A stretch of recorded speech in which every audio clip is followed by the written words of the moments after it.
Hello my dear friends, welcome to Biology Explained. In today's video, I am going to talk about a specific mutation that occurred in novel coronavirus SARS-CoV-2. The mutation is known as D614G.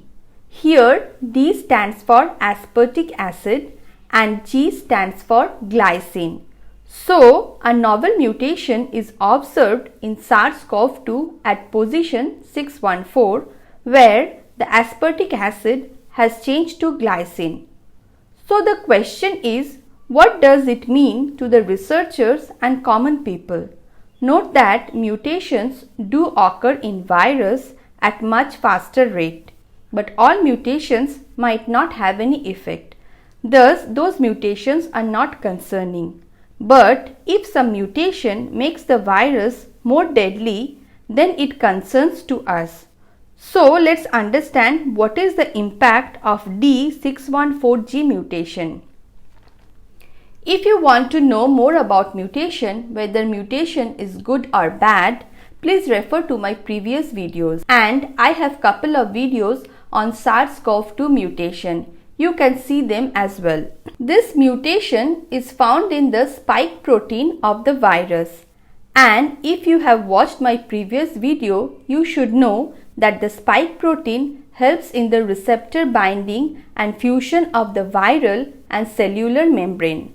The virus binds to the ACE2 receptor of the host cell via its spike protein. Basically, this spike protein or S protein of the virus has two domains, S1 and S2. The S1 domain helps in receptor binding, that is binding of the host ACE2 receptor, and the S2 domain helps the virus to fuse with the membrane.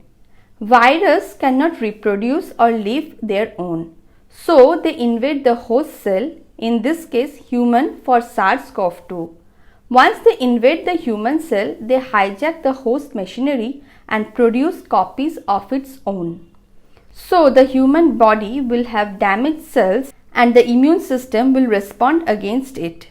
While replicating inside the cell, the virus can make mistakes which gives rise to mutation. In this case, aspartic acid to glycine at position 614.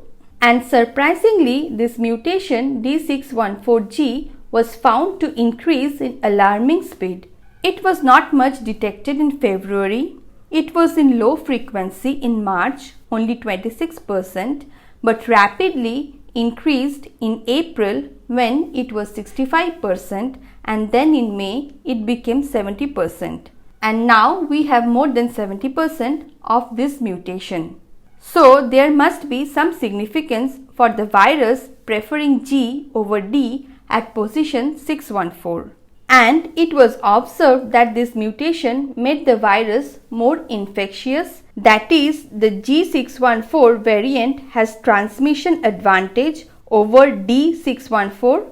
Moreover, it was found that the patients with COVID-19 had increased viral load, that is, they had more virus in their body.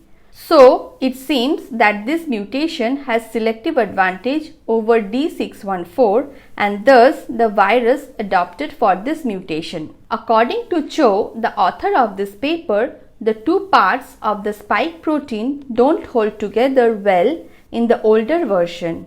In the older version, often the attachment broke off. But in the newer variant, there are more spike proteins and the outer part of these proteins do not break off. So the virus has become more smarter, thus more infectious.